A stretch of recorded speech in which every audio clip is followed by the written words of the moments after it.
Olavo de Carvalho, o guru ideológico do Bolsonaro, sofreu mais uma derrota na justiça para o Caetano Veloso. Eu quero analisar com vocês isso aqui e as implicações disso também, mas antes disso eu quero fazer uma observação referente ao vídeo de ontem sobre o racha na direita, sobre essa fragmentação na direita brasileira e sobre a ironia, entre aspas, da Janaína Pascoal, porque eu li aqui para vocês um tweet ontem, um tweet da Janaína Pascoal, ela falando aqui, olha, ocorreu-me aqui um pensamento conspiratório. Teriam os petistas contratado os bolsonaristas para desmoralizar de vez a direita? Diante de tanta irracionalidade, somente essa hipótese faz algum sentido. E daí, eu comentei essa fala dela ontem, esse tweet dela ontem, e muita gente disse que era uma clara ironia, que ela estava satirizando o comportamento, as teorias conspiratórias da extrema-direita e dos bolsonaristas. Bem, eu não sei se é tão claro assim, se é tão óbvio isso, porque se vocês olharem aqui, nesse momento agora, no dia 5 de maio, tem 28.900 comentários lá nessa postagem da Janaína Pascoal, e a vasta maioria dos comentários entendeu literalmente o que ela escreveu. E por que fizeram isso? Por que entenderam literalmente o que ela escreveu? Porque quem conhece um pouquinho esses expoentes dessa direita tosca brasileira sabe que pode ser ironia, pode ser, mas também pode não ser. E se não for, aí isso revela essa mentalidade deles de sempre encontrar inimigos imaginários e sempre delirar em relação à realidade. Só para ter uma ideia aqui, eu vou ler para vocês um tweet da Janaína Pascoal também, do dia 21 de junho de 2017. Ela fala o seguinte aqui. Sempre ouvi boatos de que a JBS era, na verdade, de Lula. Boatos de que os açougueiros seriam seus laranjas. Isso haveria de ser apurado. E aí, vocês acham que isso é uma ironia da Janaína Pascoal? Que ela está simplesmente satirizando o fato de rolarem boatos sobre a JBS do Lula? Ou você acha que ela está falando sério isso? Que alguém deveria apurar essa situação e encontrar, de fato, a relação entre Lula e JBS? E aqui entenda como funciona o processo de concepção do negócio, o processo de lançar essa ideia. Ouvi boatos, então dizem por aí, não fui eu que estou dizendo, boatos, de que o Lula seria o dono do JBS. Ela joga a ideia e ela não assume a autoria. E ela fez exatamente isso no tweet dessa semana. Ocorreu-me aqui um pensamento conspiratório. Ela minimiza o negócio, ela já joga assim, uma ideia maluca que eu tive aqui. E daí joga a ideia. E quem comprar, quem morder a isca, mordeu. Pode ser que seja uma ironia, mas pode ser que esteja lançando simplesmente uma isca para as pessoas e quem pegar aí, tá bom. Para vocês entenderem o que eu estou falando aqui, eu vou pôr para vocês uma série de vídeos de expoentes da extrema-direita. Assistam. Você veja, a Pepsi Cola está usando células de fetos abortados como adoçante nos refrigerantes. Você sabia que Stalin recebeu 2 vezes o Nobel da Paz? Agora, o parlamento francês legalizou oficialmente a pedofilia, anulando qualquer idade de consentimento sexual para as crianças. Aí agora a princesa do Frozen vai voltar para acordar a Bela Adormecida com um beijo gay. O senhor propõe para resgatar a dívida da escravidão, deputado? Mas que dívida? Eu nunca escravizei ninguém na minha vida. Não, o senhor não, mas o país escravizou. Olha só. Se for ver a história realmente, o português nem pisava na África, eram os próprios negros que entregavam os escravos nos... Não, pisava, pelo amor de Deus. Só que em comparação, cerca de 5 mil americanos morrem engasgados por ano, um dobro do número de vítimas da Covid. E ninguém vai mandar as pessoas pararem de comer por causa do risco de morrer engasgado. Se vocês fizerem uma pesquisa rápida na internet, vocês verão que a destruição que, por exemplo, a masturbação causa no intelecto. Tá? Isso são pesquisas feitas. A depravação sexual, ela mata neurônios. Então aqui vocês têm Olavo de Carvalho, que é o líder dessa turma, você tem Bernardo Kister, você tem Alan dos Santos, você tem Caio Coppola, você tem todo um repertório de expoentes dessa geração de extrema-direita no Brasil.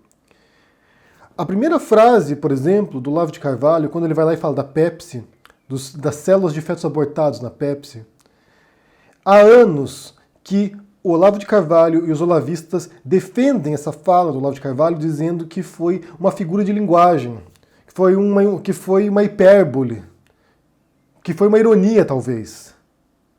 Quando a gente sabe que não foi. A gente sabe que não foi. Inclusive, para vocês compreenderem como funcionam as coisas, o artigo que o Olavo utilizou, nesse caso da Pepsi, desmentia a notícia. Era um artigo que mostrava essa teoria conspiratória, que jogava essa ideia no ar e, em seguida, contestava. A Pepsi se manifestava dizendo que não tinha nada a ver a história. Daí você entende o modo como eles manipulam, né, a percepção, o debate público, a mente das pessoas, como eles jogam essa informação, jogam no ar e saem correndo. E daí, quem comprar a ideia, comprou. E outro detalhe também, que tem a ver com um vídeo recente que eu fiz aqui sobre a comunicação nossa.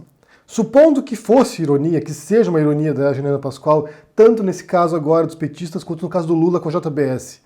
Supondo que seja, ela é uma representante pública, é uma deputada, tem 733 mil pessoas que a seguem no Twitter, pessoas que param para ouvir o que ela tem para dizer. Eu repito o que eu disse, nós temos aqui, nós que nos comunicamos com vocês, temos uma enorme responsabilidade com aquilo que a gente fala. E de modo que saia de maneira objetiva, que a gente evite ambiguidade, que a gente evite ironia, porque a gente está num tempo que é muito difícil entender uma coisa ou outra. Porque uma coisa é você falar para a pessoa uma ironia, né? já faz uma ironia dando uma risadinha, a pessoa entende a sua linguagem corporal, a pessoa entende o seu tom, muitas vezes, também não entende às vezes, mas entende. Nas redes sociais, quando você pega lá um trecho descontextualizado, a chance de má interpretação é enorme.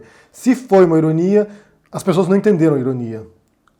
A vasta maioria das pessoas que comentaram lá, incluindo intelectuais, incluindo jornalistas, pessoas que responderam esse tweet, que não entenderam a ironia. Então essa intenção era ser uma ironia, foi muito mal elaborada, justamente porque a extrema-direita no Brasil tem esse costume de propagar teorias conspiratórias. Então, assim, não foi irônico porque não surpreenderia se saísse da boca dela uma coisa assim. A ironia funciona quando você fala uma coisa que é tão absurda que você sabe no ato que aquela pessoa não diria aquilo normalmente. No caso da Janaína, a gente tem ali um pé atrás, porque ela tem momentos de lucidez às vezes e tem os momentos de delírio completo. Nós queremos servir a uma cobra!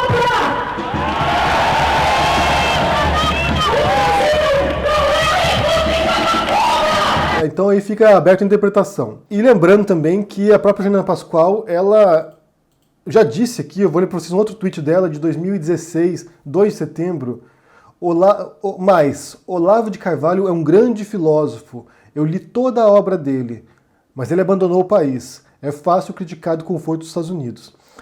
A Janaína Pascoal tem uma história complicada com o Olavo de Carvalho. O Olavo de Carvalho critica muito a Janaína, ela às vezes critica o Olavo, mas ela diz aqui que ele é um grande filósofo na cabeça dela. Para ela é um grande filósofo. E eu já vi ela falando que o professor Olavo foi um dos que contribuiu para esse momento no Brasil, que contribuiu para a ascensão do Bolsonaro. Então, quando surge dessa turma, quando surge dos olavistas, do Olavo de Carvalho e de quem orbita esse pensamento conservador brasileiro, quando sai uma coisa da boca dessas pessoas, a gente tem que levar a sério o que eles estão dizendo. A gente não pode pensar que eles estão brincando com a gente. O Olavo de Carvalho não estava ironizando quando ele disse, anos atrás, que a Pepsi utilizava células de fetos abortados em seus refrigerantes. Ele estava propagando essa teoria conspiratória. Ele estava propagando essas ideias. Se você assistir o vídeo integral, você entende o que ele está falando. De uma ditadura gaysista, ou seja, é alguém que propaga consistentemente esse tipo de ideias. O Bernardo Kister, que é um dos discípulos mais fervorosos do Olavo de Carvalho, também faz isso consistentemente. O Nando Moura fazia isso até recentemente, quando era olavista, e agora já não é mais, parece que recobrou um pouco a racionalidade. Então você vê essas pessoas fazendo isso. Nazismo de esquerda, ou o Nando Moura falando que o Stalin ganhou 2 prêmios Nobel da Paz, reproduzindo o MBL falando isso. Ou seja, essas pessoas vão lá e jogam essas ideias, não sei se acreditam ou não muitas vezes, jogam essas ideias e desse modo contribuem para a poluição, né, para esse ruído no debate. Isso tem tudo a ver com o que eu vou falar agora também sobre o Olavo de Carvalho, porque essa semana saiu uma decisão agora, eu vou ler para vocês aqui.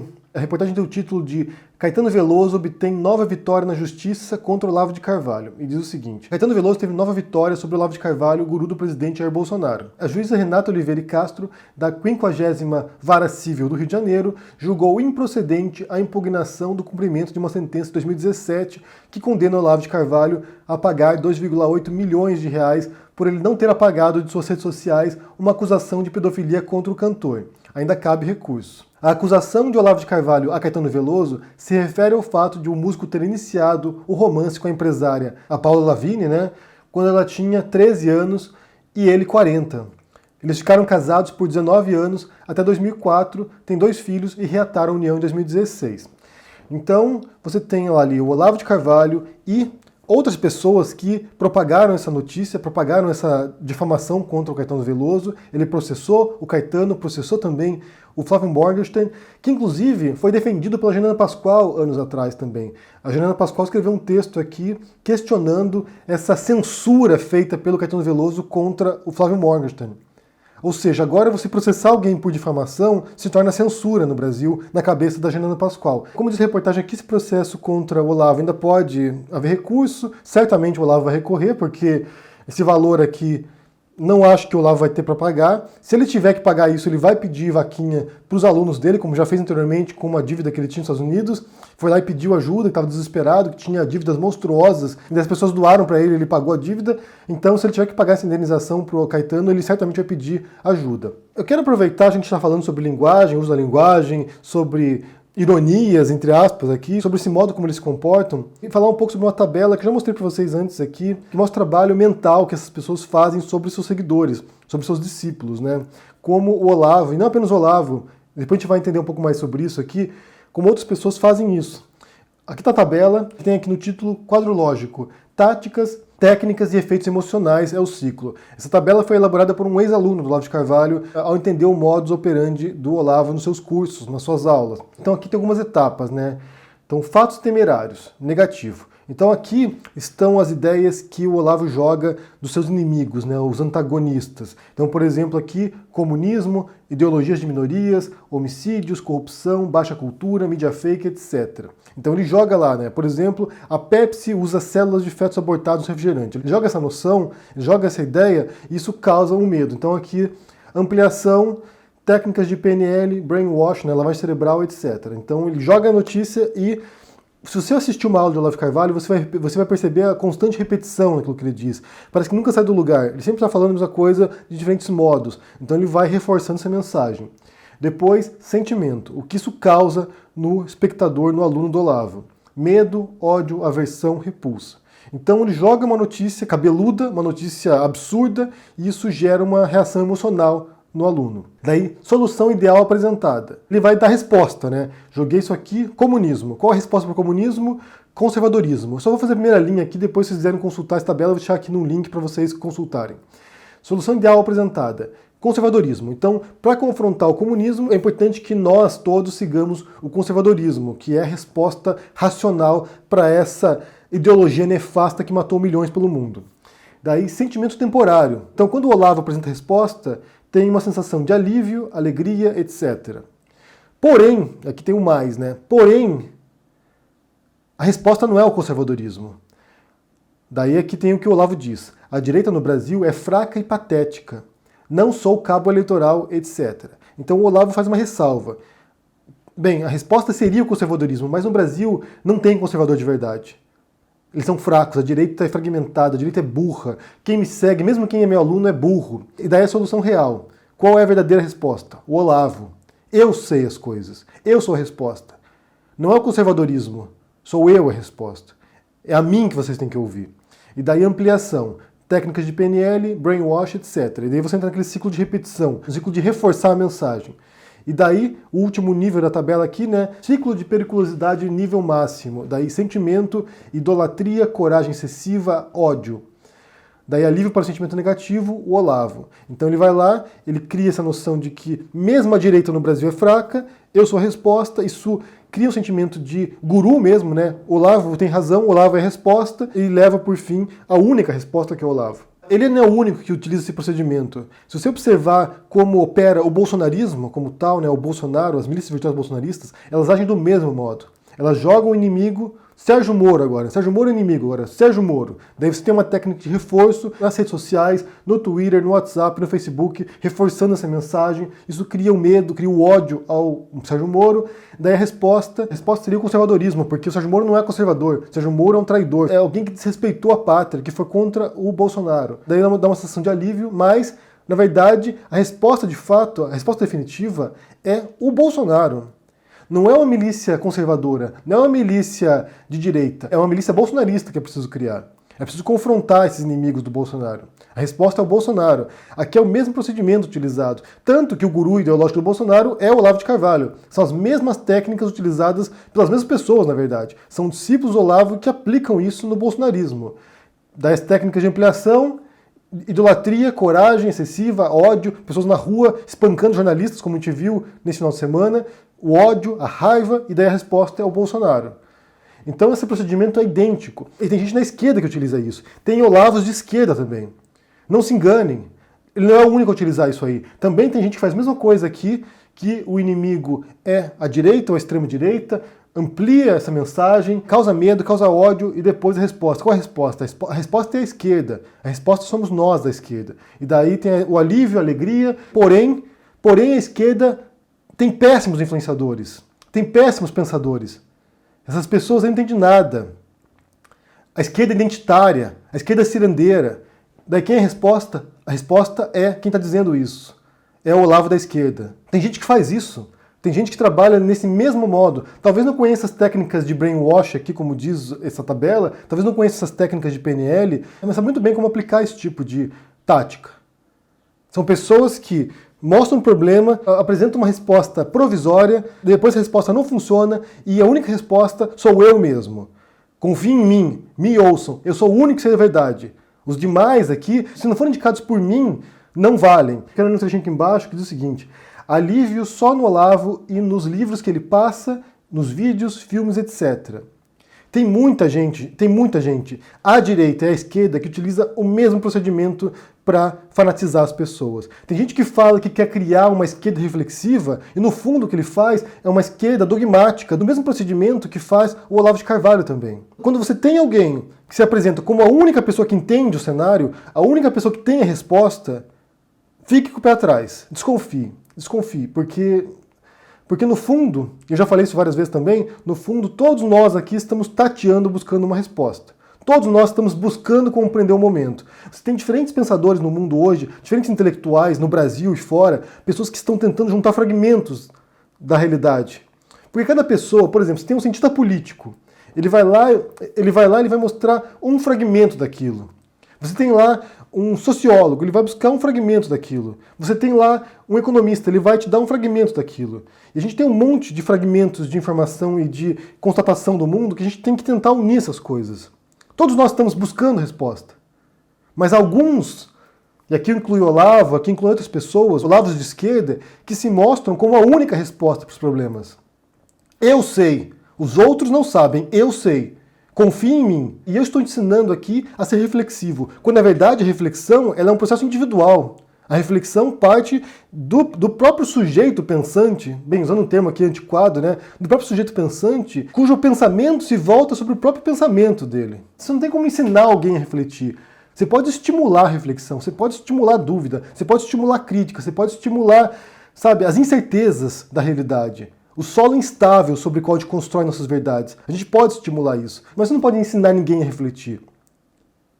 Muito menos quando você aplica técnicas nas quais a única resposta é você mesmo. Se alguém vem aqui e te diz, eu tenho a resposta, eu sei, os outros não sabem, desconfie. Desconfie porque isso aqui é o mais puro olavismo. E como eu disse, tem olavismo da direita, da extrema-direita, que é o Olavo de Carvalho mesmo, e tem o olavismo em diferentes espectros ideológicos também. É importante ressaltar isso aqui porque são técnicas muito aplicadas. A gente vê isso o tempo todo, na verdade. Pessoas que fazem isso diariamente e fazem disso o ganha-pão delas. Eu quero saber o que vocês pensam, primeiro, sobre os vídeos que eu mostrei no começo aqui, dessas ironias da extrema-direita, né? Pessoas que vêm aqui, jogam uma ideia totalmente estapafúrdia para os outros, e depois quando vê que deu errado, recuam e dizem, não, mas é uma figura de linguagem, é uma metáfora, é um simbolismo, é um recurso retórico. Depois sobre o processo que o Olavo de Carvalho perdeu de novo, ele vai ter que pagar quase 3 milhões de reais para o Caetano Veloso. Bem, pode recorrer ainda, então a gente tem que esperar o processo transcorrer aí, mas é mais uma derrota para o Olavo. E sobre essa tabela aqui, sobre esses olavismos que a gente vê por aí, tanto a direita quanto a esquerda, pessoas que se apresentam como a única resposta e utilizam um procedimento bastante identificável para isso, com etapas bastante identificáveis. O que vocês pensam sobre isso aí? Se vocês conhecem alguém que faça isso aí, deixe no comentário, deixe o joinha, assine o canal, ajude no Apoia-se, a gente se vê por aí. Abraço e até mais. Tchau!